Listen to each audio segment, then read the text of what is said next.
Thomas.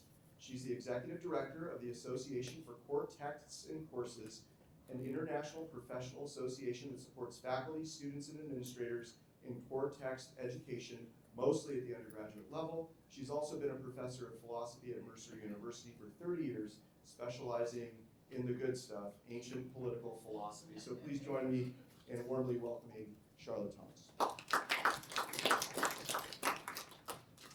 Thank you, John Paul. I guess since they're recording this, I have to have a microphone.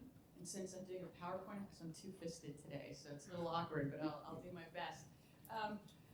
So yeah, ACTC is an organization that is mostly designed to support undergraduate teachers and administrators.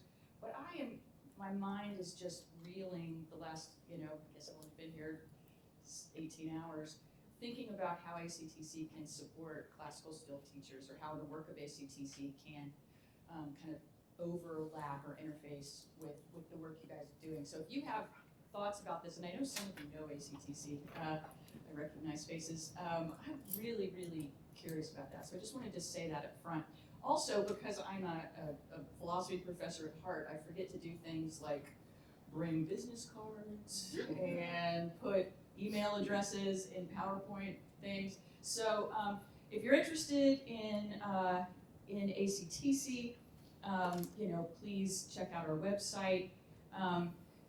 John Paul did a great job of absorbing it, but I like to say that if you're sitting around a table with students and a book and an open question, you're our people. So if you're interested, please check us out. And also, if you'd like to get in touch with me, my handwriting's terrible, but there it is, and I'll be happy to make it clear to you if you want it to be clear. Okay, so we're going to talk about Plato today, but as I said, this is my first time at a Great Hearts Conference, and I want to try to make sure that this session is helpful and meaningful and appropriate. So I'm just going to ask a couple of questions to get started. How many of you work with the Republic regularly, or the Allegory of the Cave, have spent a lot of time with it, feel like you know it pretty well? I know it's a big question. You know Plato really well. I've been doing it forever, and I don't know if I'm willing to say that. But how many of you are familiar with this material, comfortable with it? Okay, great. For how many of you is this just really new? You haven't done much of this? Okay, a couple. I'm going to kind of put a lot out there. I'm actually going to skip part of this in the middle. I had to turn in my PowerPoint weeks ago, so there's one part that I'm going to skip in here, and it's an exercise, because I just think might not be the best way to use our time, but I'll talk to you about that exercise because I do think it works well with students and it might be useful to you. So I'm going to put a lot out there. I've got charts and arrows and all kinds of things because I want to give a sense of the sort of beauty and complexity of the Republic as a work.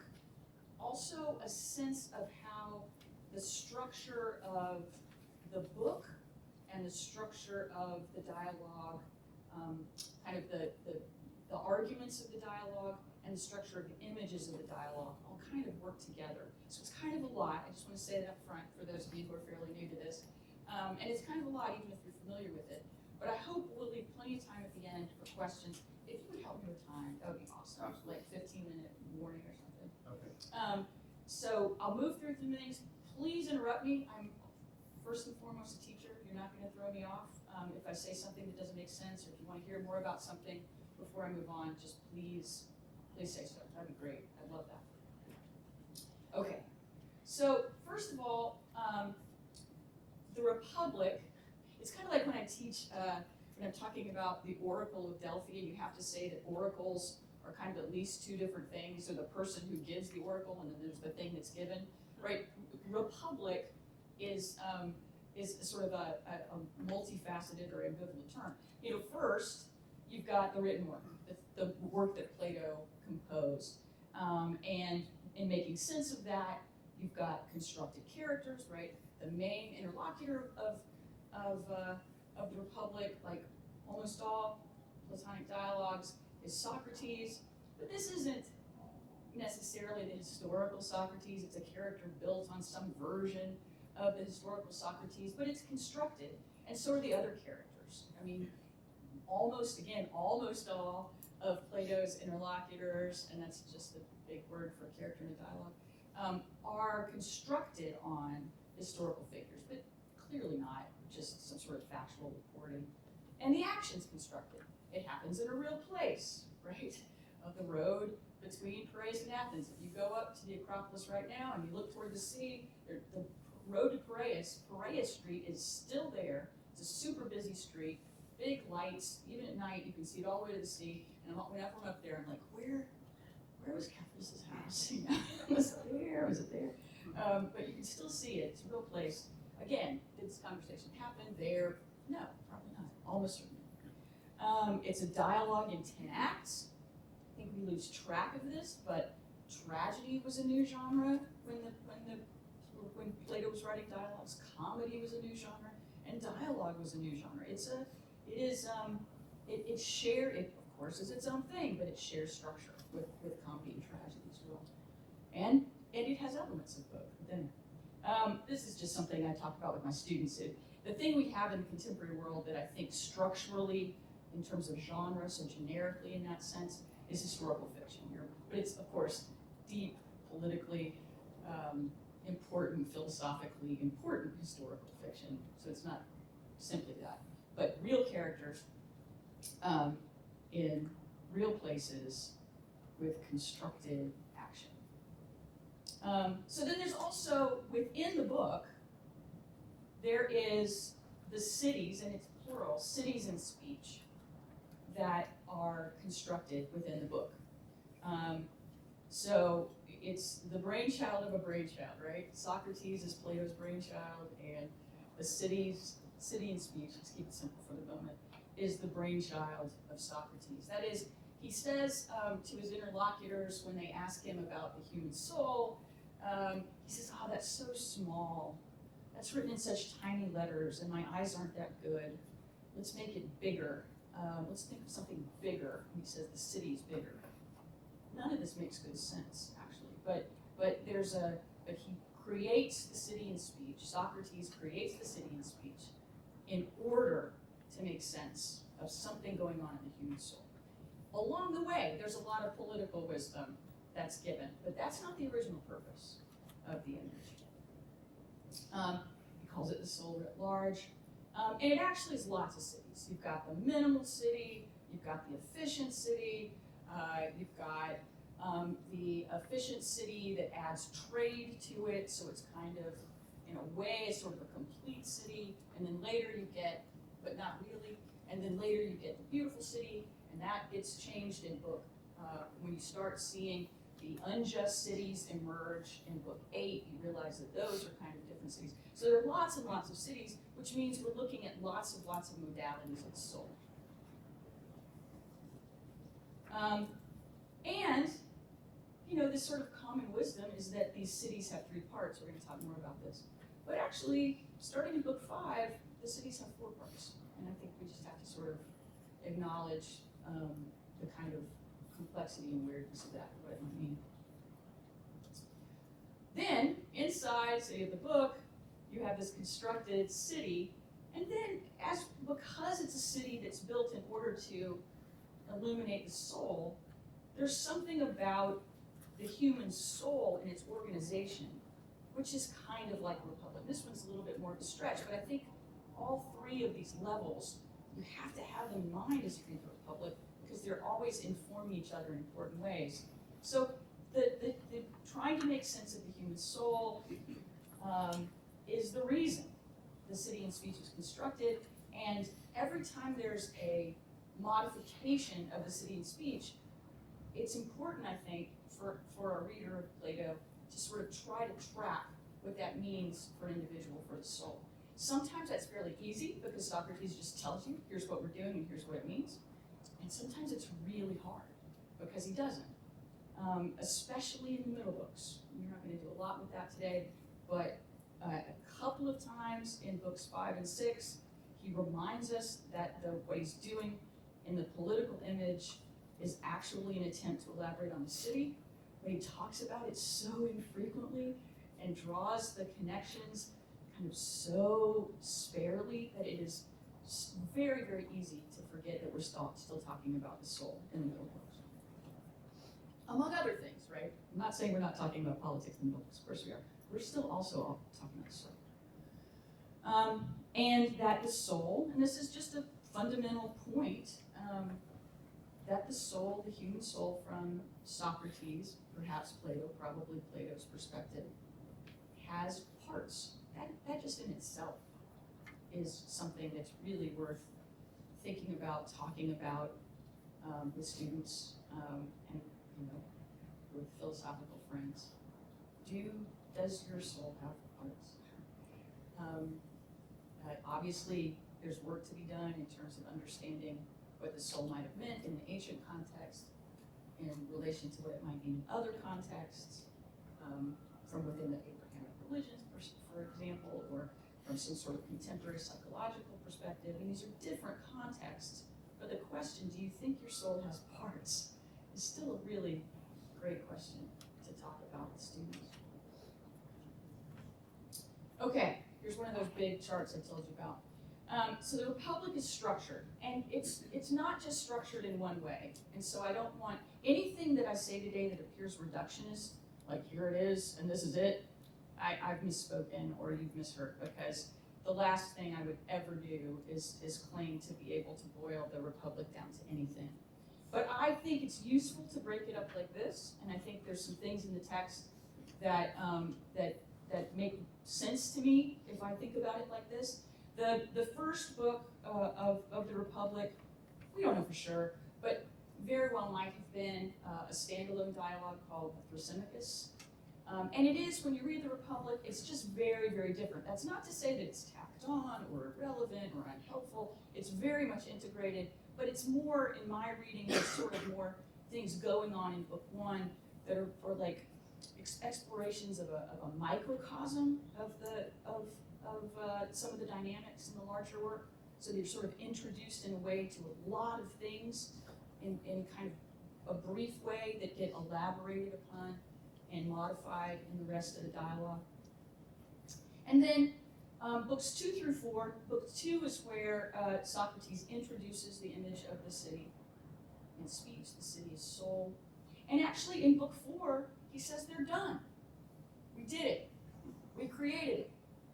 Now what that means, I think, is that we created a sufficient model to be able to pursue the questions we have about the soul. What is justice? Can someone who appears perfectly unjust actually be just? And someone who appears perfectly unjust actually be just? What Socrates calls Platonic statues. But it's complete. It's done. There's something done here.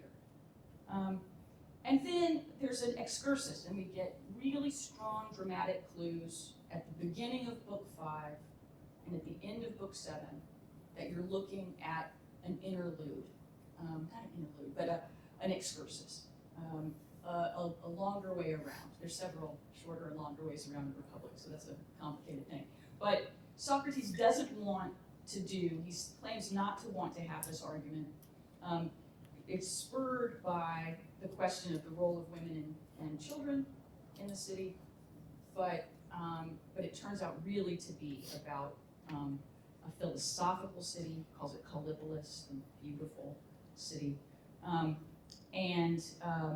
he doesn't want to have that conversation. Why he doesn't want to have that conversation? Really, really interesting. And then it ends when Callipolis is complete. So 4 ends when the just city is complete. 7 ends when the beautiful city is complete. And then starting in 8, especially 8 and 9, we're talking about unjust cities and souls. And then 10 is complicated. Of all of this sort of way of schematizing the Republic, throwing 10 here is the hardest part. But we can talk about that if we want to.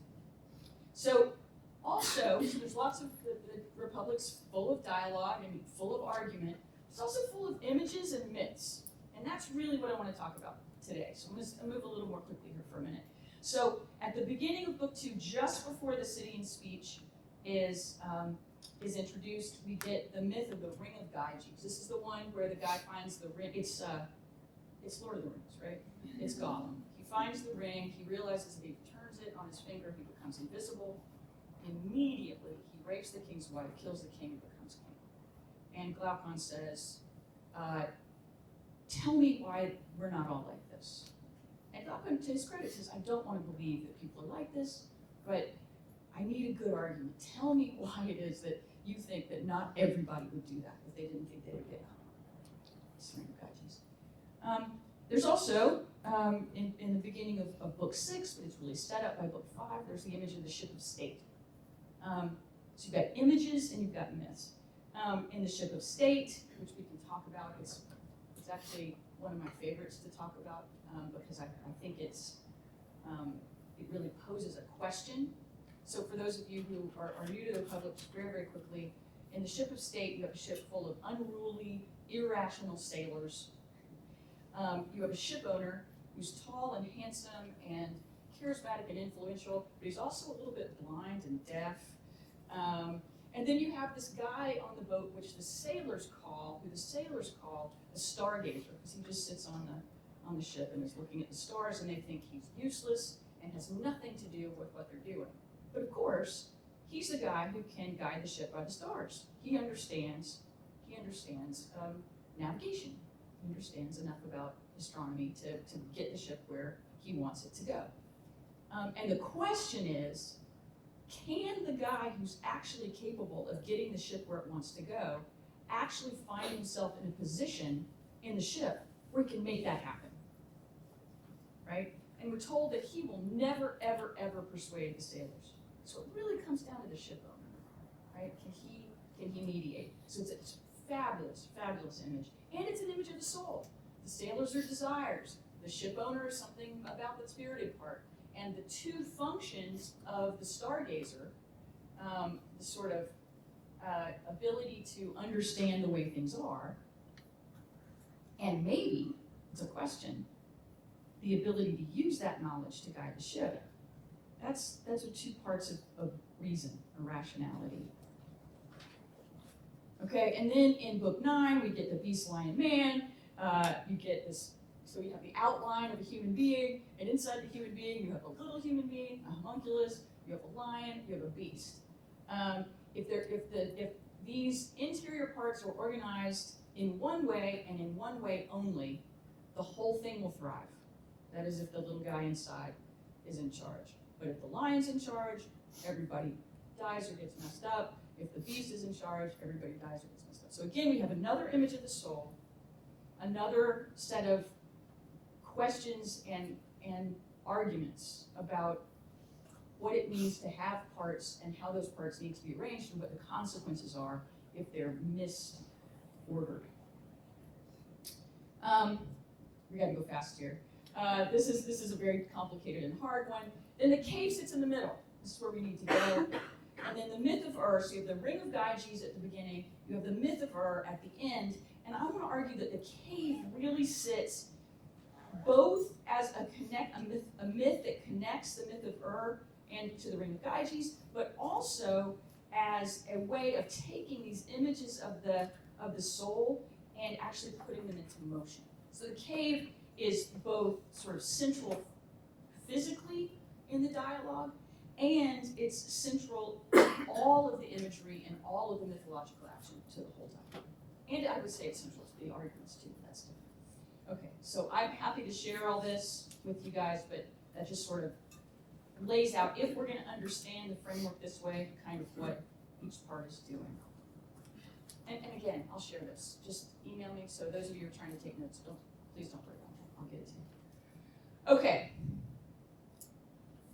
The last schematic of the presentation, I promise. Immediately before the cave, so the end of book 6, the cave is at the very beginning of book 7, Socrates presents this schematic way of understanding the different ways that human beings apprehend reality, and how they are related to one another. It's a famously complicated, difficult thing to talk about, to make sense of. In fact, there are people who will argue that I have it upside down here. If you want to talk about that, I'm game for that. But basics of this, and this is the heart of what I want to talk about today. Where are we on time, John Paul?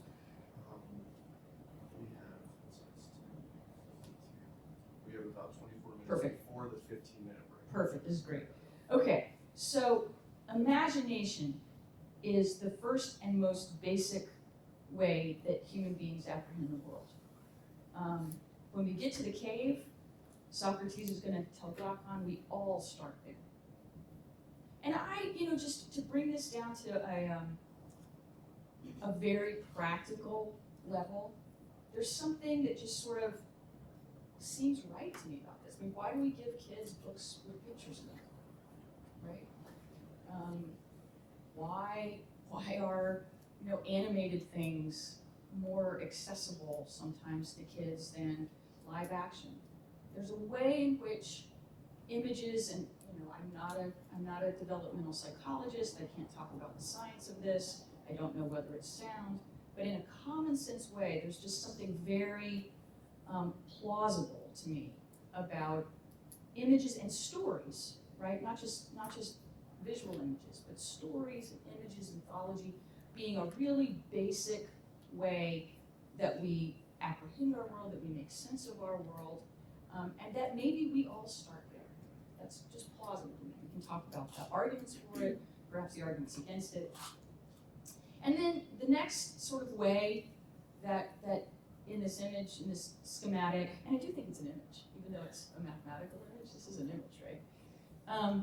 That we kind of apprehend the world is belief or faith in perception. So this is kind of important. This isn't, I think it's really worth talking about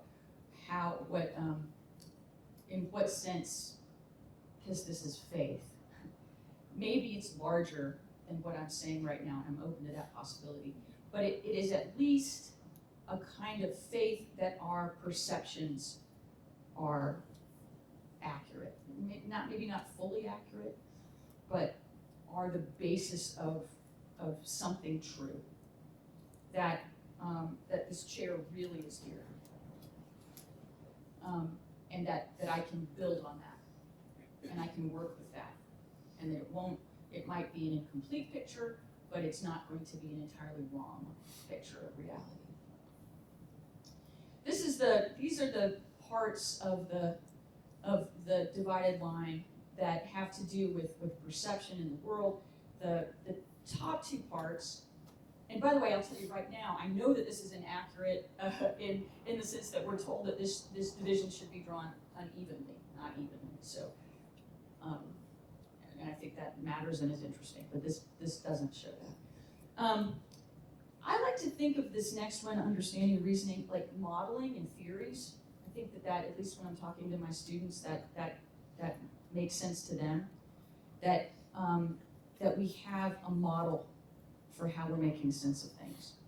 Maybe that's gravity, if you're a physicist, or maybe whatever that maybe it's that the soul has three parts, right? But it's a theoretical kind of framework for understanding. It's a kind of for those of you who do this sort of thing, it's like a coherence model of truth, right? Things fit together in a pattern and sort of confirm each other in important ways. It's not necessarily tied to something transcendent, but there's something kind of self-reinforcing about the structure. And that gives us a sense that we're on the right track and that we can work with that thing. And then at the very top, there's this sort of direct knowledge. So this is what the stargazer does in the ship of state, right? He's looking out. He's in a sort of a passive relationship that's complicated. I know we can talk about it, but he's apprehending what's really real. That's what nous does. This was, by the way, Plato's nickname for Aristotle. He called him the nous. I think it's pretty fun. So this is the framework. Go out on a limb and say I'm deeply confident of that because Socrates says it and also because it works. This is the framework for the cave. And we'll just look at it together. At the bottom of the cave, working our way up and getting out of the cave. Okay, this is what I'm going to skip because I think it's not the best use of our time, but it's really, really fun to just have somebody read out loud excerpts from the cave and have people just draw it in real time. Really, really fun. And getting students up to the board and just laughing at each other and trying to make it work. Really, really fun. And I can't draw. I mean, like, wow you with my stick figure thing. I mean, it's bad. It's ugly. But it doesn't matter. That's not what it's about, right? Okay, but we're going to skip that for now. Hey, are we doing okay? Does anybody? Okay, everybody's good? All right. All right, so here is not mine, obviously, and actually not even my favorite image of the cave. But it's good in some important ways, and it's missing something that I think is very important. So we can talk about that. But prisoners, this is the way the image begins. Imagine, okay, so it is introduced by saying, Socrates says, let me present this image, and there's actually another word in there. It's not just image of education. It's an image of a framework of our education and lack of education. So he says just up front, that's what this is. This is about education. And I'll go through the parts right now, but just put this out there. What the cave does uniquely in the Republic is it gives us a sort of a schematic structure for the human soul, or the activities of the human soul. And maybe the activities of the human soul are what the human soul is. That's kind of another thing to talk about. But it actually also puts them in motion and in a narrative structure. So it's like the myths, Ring of Gyges, the myth of Earth, because we need a narrative structure. It's like the city and speech and the ship of state, in that it has a kind of a schematic structure that helps us understand the soul, and it's the only thing in the Republic that has both. Okay, so Socrates tells Glaucon, we start at the bottom. Everybody does. Chained so that we can't move our bodies, we can't even turn our heads, and we're there for life. We don't know anything else. We never had any other situation. And all we can see is the backside of this cave, where we get both visual shadows and echoes. The echo part's cool, and it's not displayed here, but fair enough, whatever. The echoes come from things being said by these very ominous-looking puppeteers. There's nothing in the dialogue that makes them be scary and robes, but there they are. And then so the sounds come from them, and the images come from the things they carry. And the shadows are made by fire, so that this is all that these people see. This might be a conversation for when we have some time at the end of the session, or it may just be something for another time. I find these guys to be an extraordinarily interesting part of the cave, and one that is really underdeveloped in the narrative, so Plato leaves us just tons of room to play with it. Where do these guys come from? Did they get released and then just stop? Did they get released, get all the way to the top, turn around and stop before they got back down because they were afraid they were going to get killed? Were they just born there too? There's all kinds of really interesting things to do with the middle part of the cave. But anyway, so these guys are responsible for the shadows and the sounds that the people below experience. And then we get told about the outside of the cave after the image is sort of put into motion. So I'll follow that structure here, and we'll talk about the outside. And this is totally left out of this image, which is a shame, because it shouldn't be. It's a much more, if I'm drawing stick figures, I've got stick figures outside the cave too, because you need them for the whole image to make sense. So, nobody, as I read it, and again, we can argue about this, and people do, with real and fruitful conversation about it. Is there any way that anybody gets up from this position without being forced to get up from that position? Right? Maybe not. That's an interesting thing. Both. Forced to get up, someone gets up or has gotten up. Because that's what it implies, they have been forced, right? But they don't get up, they're gotten up. And that's pretty interesting. But they make it out of here and they turn around, and it takes a second for their eyes to adjust.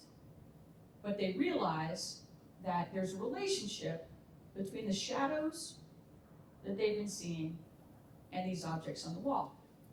And I think this is a really, really important part of this image that is really helpful when you're teaching it, talking about it, is that even though they're seeing something brand new when they turn around and see these puppets, for lack of a better term, it's brand new, and yet it's also familiar. Because they can see the relationship between the horse-shaped shadow and the horse-shaped artifact, right? So brand new, three-dimensional, etc., but also familiar. And that's really, really important when you're thinking about the divided line or thinking about how to make sense of the cave as an image of human apprehension of reality.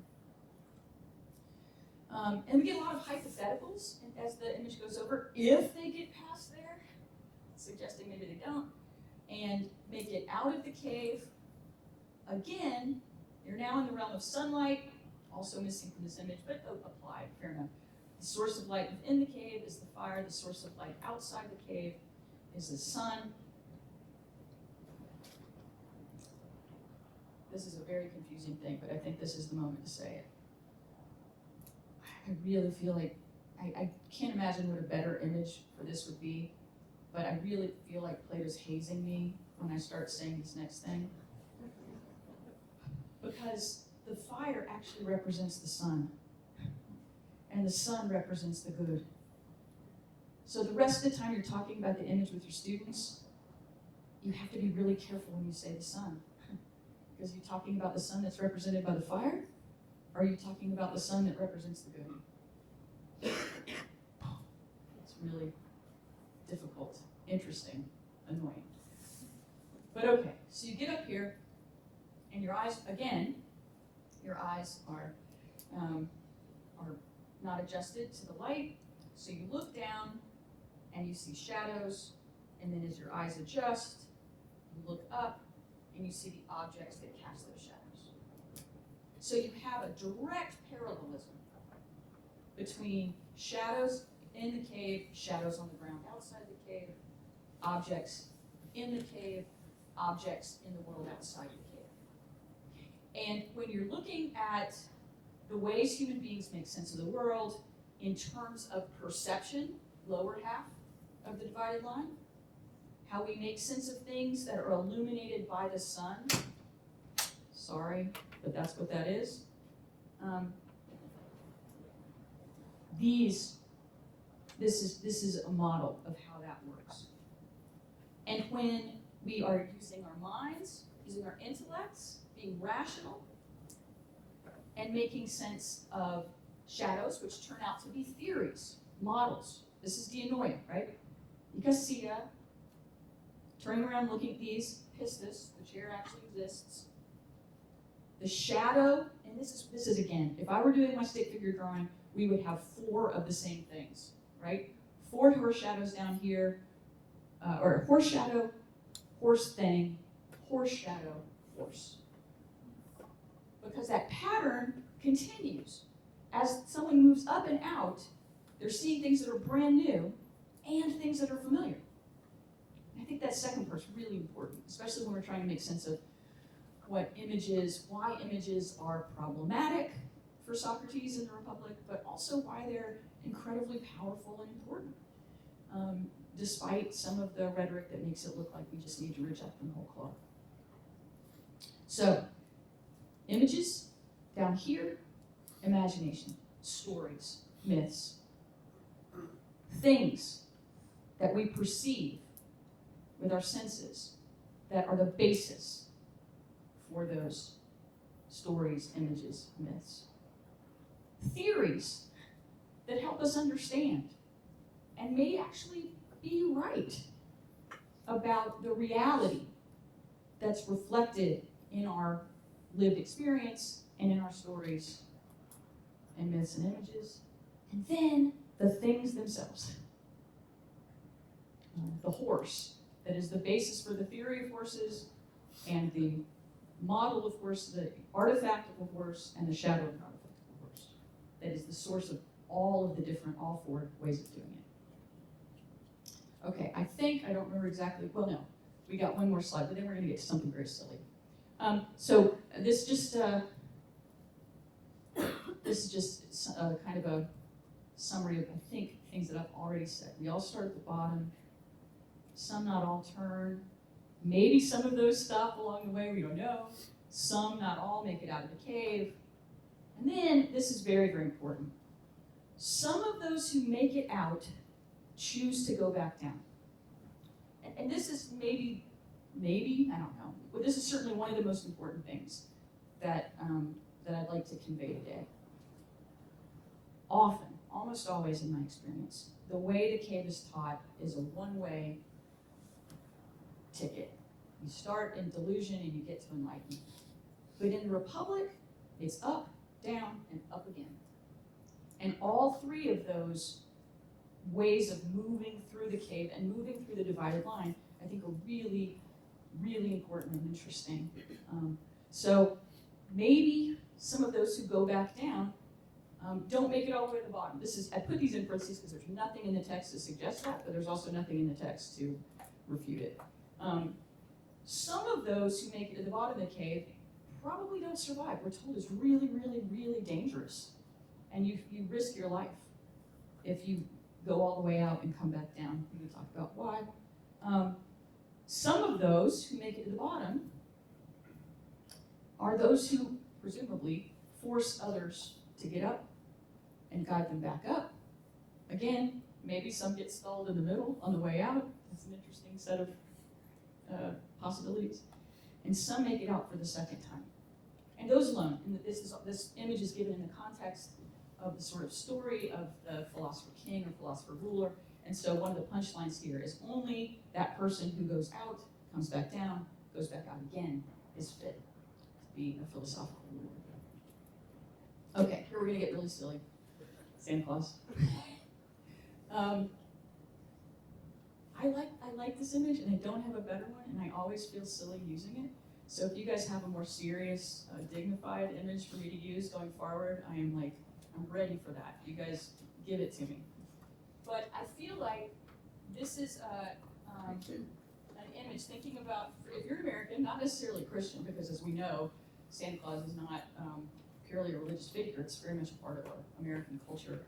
Cultures other places too, but particularly here. And I think we can use the image of Santa Claus to look at the way that most, maybe all of us, work through the cave and the divided line. So apologize for the silliness, but here we go. As a kid, right? Images of Santa Claus, right? Stories, pictures, probably a little less antique than this one, but images, and you're in it, right? You believe it. Some kids, right? You believe it. It's a part of your reality. It's completely based on stories and images. There's nothing else to back it up, but you're in it. This is the way you apprehend the world, and it's very much a part of your reality. Then maybe you stay up one night when you're 9 and you see your parents putting presents under the tree. Sorry if I blew that for anybody in the room. And you're like, oh wait, this is real. That's a real person. I just saw that with my eye, and it's connected to that.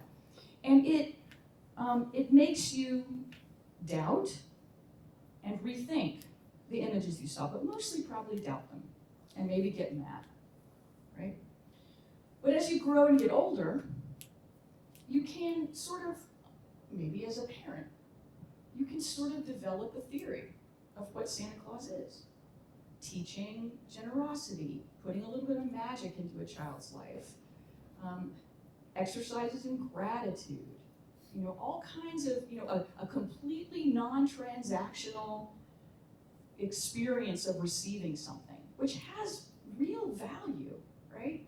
for someone to experience something that seems to be completely, freely given, and yet, well, I mean, unless he sees you when you're sleeping and he sees you when you're not. I mean, then there's a problem there, but still, you get the idea. And then maybe, and I can see this, like, and I remember having this argument with somebody once who didn't want to do Santa Claus with their kids, and I was like, the spirit of Christmas is a real thing. I'm not a Christian, but the spirit of Christmas is a real thing, We can have theories about it, we can have experiences of what it's like, and being a pain to stay up late on Christmas Eve and do all that stuff, and we can tell stories about it for our kids. But if you get there, if you get to this moment, I have this theory that the spirit of Christmas is a real and valuable thing, then that's the top of the cave, according to this image. This is an imperfect image, right? But then you can start working back down through what you used to think, right? This is the coming back down part. It's really interesting. So if you get to some sort of insight about what this really is, then you can actually rethink the theories, the models, the arguments perhaps that you've made to other people about this, and revise them in light of what you think you've seen and understand. Likewise, you rethink what your experience was of finding out that your parents were actually doing this thing, and you can reconsider those memories, right? You can integrate those memories you had within the theories, within the insight. And finally, you can go back and, if you have a good memory, and this is the hardest part, I think, and I think within the Republic, this is also one of the hardest parts, you can remember, maybe in that remembering kind of way that sometimes we think about memory, remember what you once believed and thought, and understand that in light of these other ways of apprehending. And in each of these cases, you're making progress in terms of understanding the way things are, in terms of understanding the world, but it's also a process of self-knowledge, right? And then I think reversing it, going back up, has to do with teaching somebody, talking to someone else about it at every step. 15, okay. So we all begin at the bottom. Some go on to seek experiential evidence. Some go on to develop theories. Some maybe, and this is the most controversial one. There are many people, maybe most, who believe we never get above the theories. We never get to direct insight. But within the Platonic, there is a suggestion in the cave that maybe it's impossible, not to see things in themselves, but there's this moment. So you're at the bottom of the cave, images, objects that cast the shadows, man-made objects that cast the shadows. Shadows are real things in themselves. So horse shadow, horse statue, horse shadow, horse. But then in the cave, Socrates says, after your eyes have gotten really accustomed to the sunlight, then you can just look up at the sun. No. That's just not, no. And that the eyes in the 4th century BC weren't different than human eyes now. I mean, it's just no. So there's some questions built into that. But yeah. And then one must go back down. And education requires going down and requires what I'm calling a sort of a reconsideration and an integration of all of the ways that you've apprehended things before. And then this is, a great part of your teacher, maybe a little too self-serving, but really your education isn't over unless you've shared with somebody else, shared what you know with somebody else. Okay, so last couple of things. We often present the cave with only 2 phases, or maybe 4 phases in one direction, delusion and enlightenment, but there is this more nuanced and I think more accurate option of working through all of the phases, but 3 times, once moving up, once moving down, and then finally moving up again and thinking about it. So I don't love the Santa Claus image. It was a sincere thing. I would love to have something better to use. And I think one of the ways I've gotten the best and most interesting ideas that I have in my head is by just asking my students to come up with something and seeing what they come up with. So I love this as an exercise Think of something that you once, perhaps as a child, believed simply. Describe how you change your mind about it based on experience or evidence. Do you have a theory about it that you've developed? And do you think you have insight into the truth that is the grounding of all of those things? It's pretty fun exercise. Okay, so there we are. And I threw this one back up because I think it's the hardest one. But this is just, oh, I did put my email in. That's awesome.